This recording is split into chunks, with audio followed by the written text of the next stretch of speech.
दोस्तों नमस्कार। आज की इस वीडियो में हम बात करेंगे कक्षा 10वीं संस्कृत का हमारा आखिरी अध्याय जिसका नाम है शास्त्रकारा।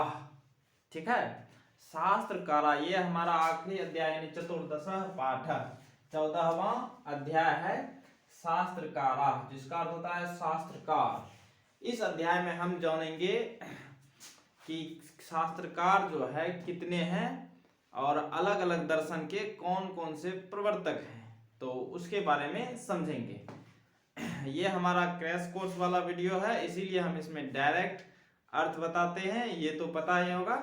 तो इसमें भी हम वही करेंगे। बाकी जहां पर श्लोक आएगा वहां हम श्लोक को अवश्य पढ़ेंगे, तब उसका अर्थ बताएंगे। तो बिना समय गवाए हुए शुरू करते हैं। तो इसमें कहता है कि भारतवर्ष में शास्त्रों का महान परंपरा सुना जाता है। ठीक है, हमारे भारतवर्ष में शास्त्रों का महान परंपरा सुना जाता है। जो शास्त्र है वह प्रमाणभूत है। शास्त्र जो है वह क्या है? प्रमाणभूत। वह समस्त ज्ञान का स्रोत स्वरूप है।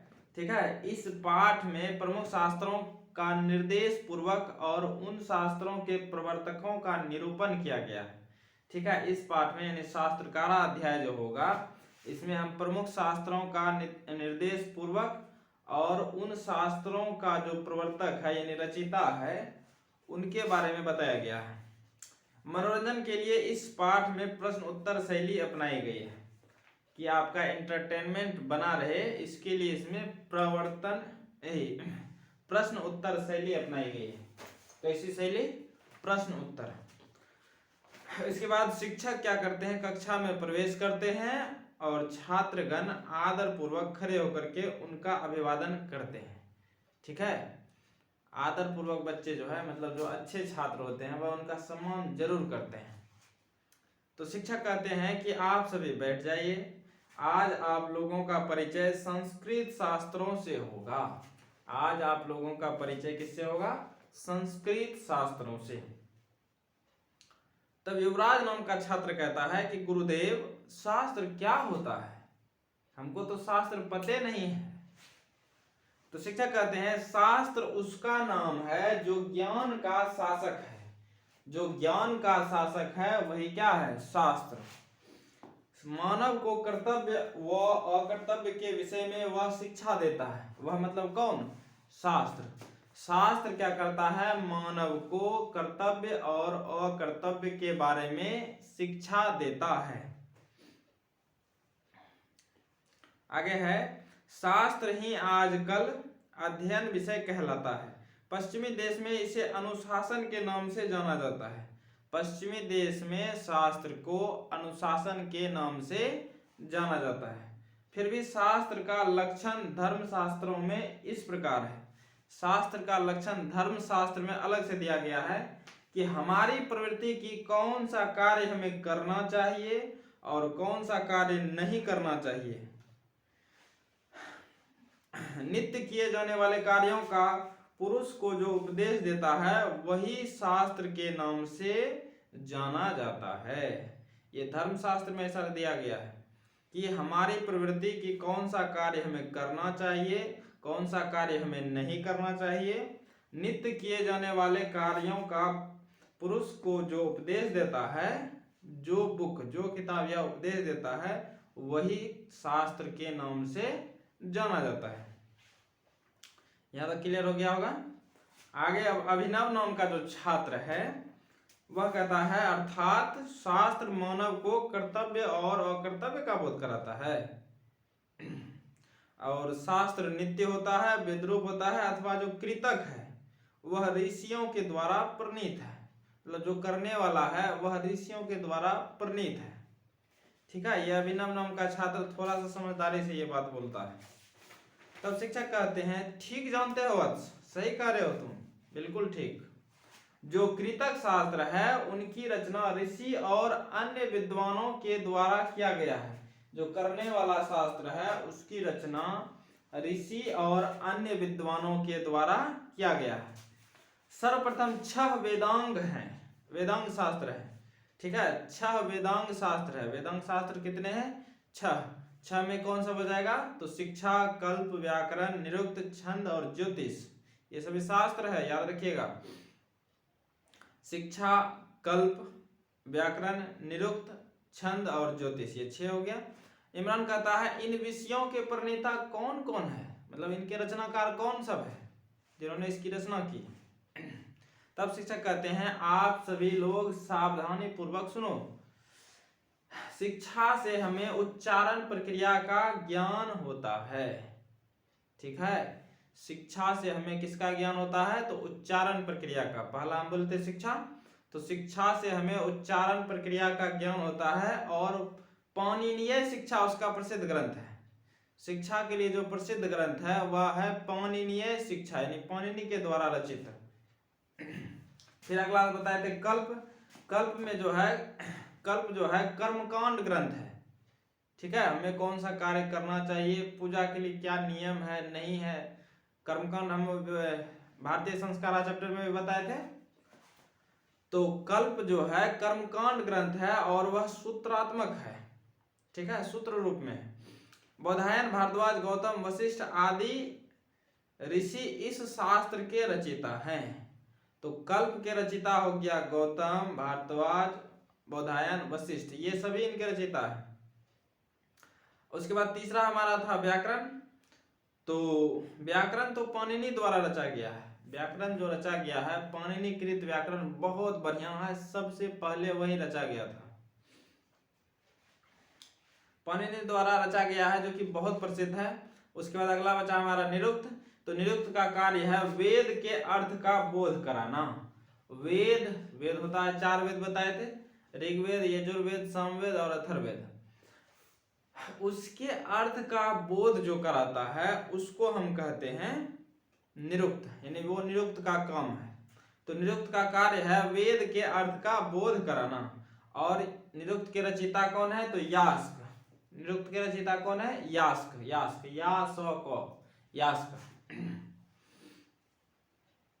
आगे है छंद। छंद पिंगल रचित सूत्र ग्रंथ रूप में प्राप्त होता है, ठीक है। छंद जो है वह पिंगल के द्वारा रचा गया है। किसके द्वारा? पिंगल, शास्त्रकार का नाम है, याद रखिएगा, पिंगल। पिंगल के द्वारा सूत्र ग्रंथ रूप में प्राप्त होता है छंद।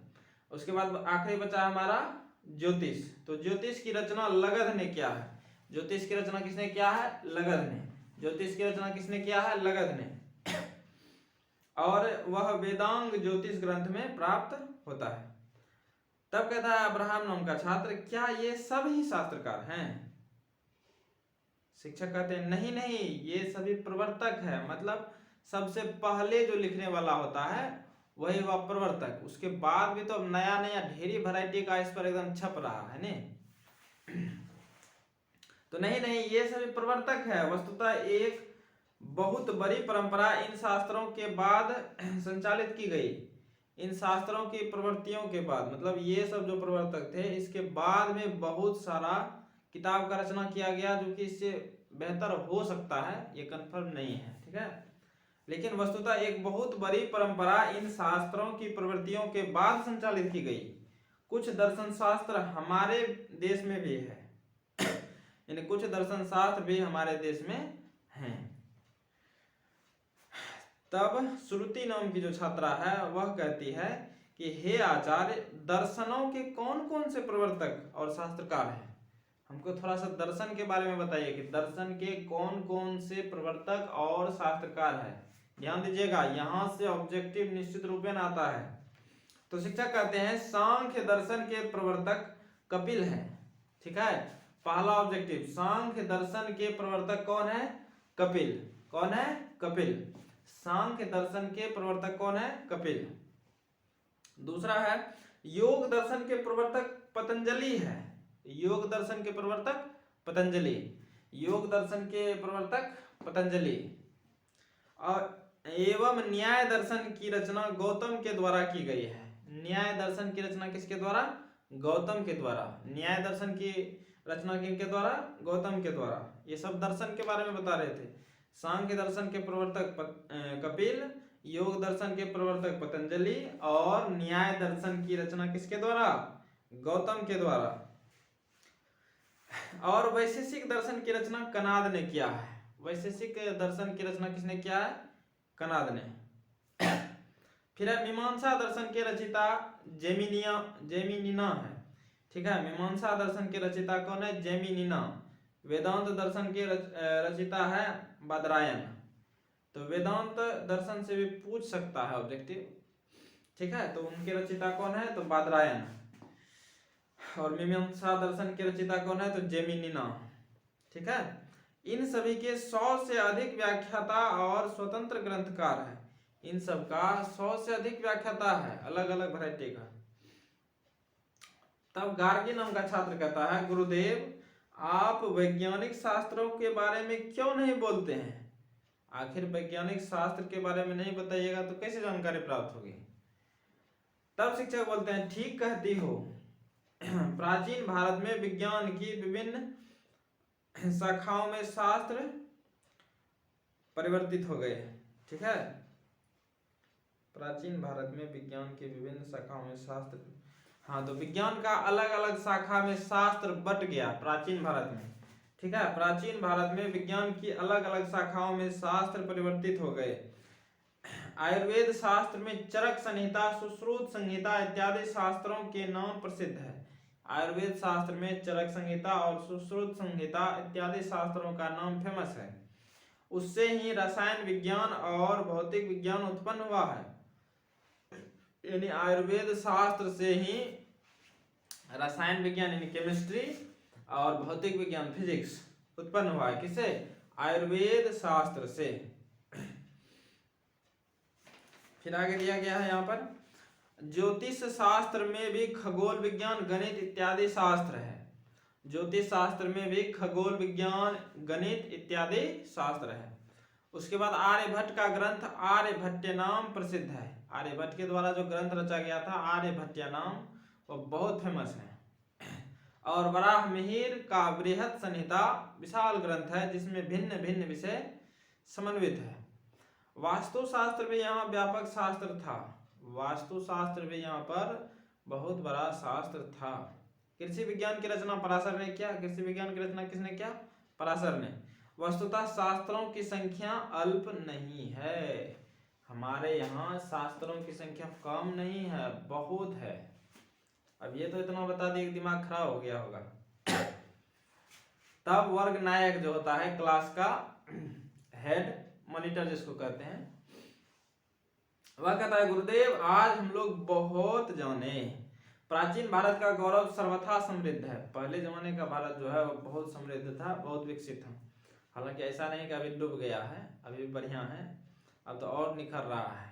ठीक है, इसके बाद हमारा यह अध्याय समाप्त हो जाता है। शिक्षक वर्ग से निकल जाते हैं, छात्रगण भी पीछे पीछे चले जाते हैं। ठीक, तो हमारा ये अध्याय खत्म। अब देखते हैं इसके ऑब्जेक्टिव प्रश्नों को।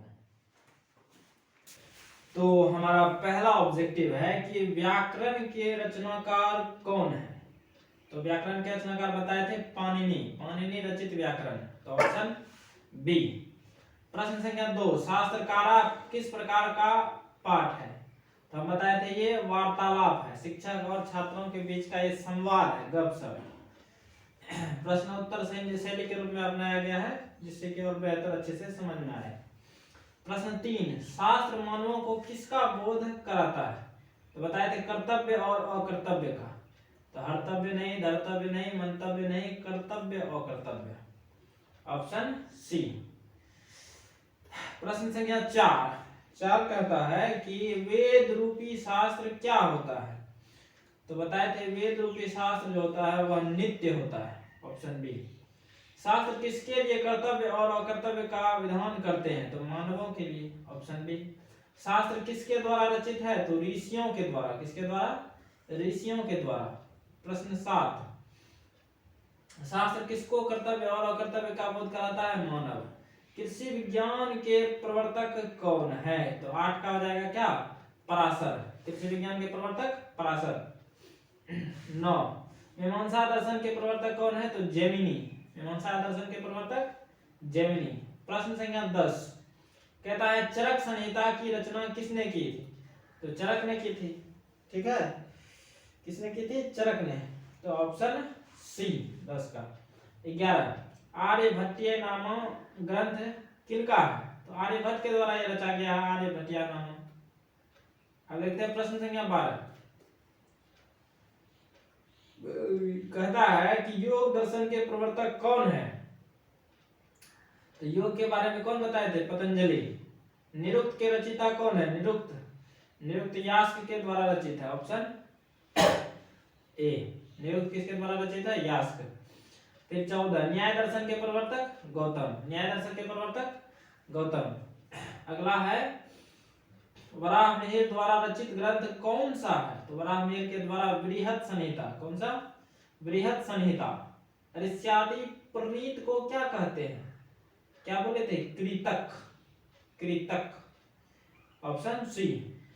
17 ऋषि गौतम ने किस दर्शन की रचना की? यही एक ही क्वेश्चन है, यहाँ पर रिपीट किया था। न्याय दर्शन की रचना ऋषि गौतम ने की थी, तो ऋषि गौतम ने कौन सा हो जाएगा? न्याय दर्शन। Option B. प्रश्न 18 निरुक्त का क्या अर्थ है? तो निरुक्त का अर्थ बताए थे वेद के अर्थ का बोध कराना, वेदार्थ बोध। Option B. 19 महर्षि यास्क द्वारा रचित ग्रंथ का नाम क्या है? तो निरुक्त। निरुक्तम हो जाएगा। Option A. प्रश्न 20 थोड़ा सा इसको हम जूम कर लेते हैं। प्रश्न 20 कहता है कि सभी छात्र किसका अभिवादन करते हैं? शिक्षक का। सांख्य दर्शन के प्रवर्तक कौन है? तो सांख्य दर्शन क्या हो जाएगा? कपिल। किसके 6 अंग हैं? तो वेद के 6 अंग हैं। फिर अगला हमारा है किधर चला गया? 23 भारतवर्ष में किसकी महती परंपरा सुनने को मिलती है? शास्त्रों की। किसकी? शास्त्रों की। पाणिनि ने किसकी रचना की थी? व्याकरण की। पाणिनि ने किसकी रचना? व्याकरण। वेद रूप शास्त्र क्या होते हैं? तो वह नित्य होते हैं। क्या होते हैं? नित्य। जो वेद रूप शास्त्र है वह नित्य है। प्रश्न 26 कहता है मनोरंजन के लिए शास्त्रकारा पाठ किस शैली में है? प्रश्न उत्तर शैली में। किस शैली में? प्रश्न उत्तर शैली में। प्रश्न 27 कक्षा में कौन प्रवेश करते हैं? शिक्षक। Option B.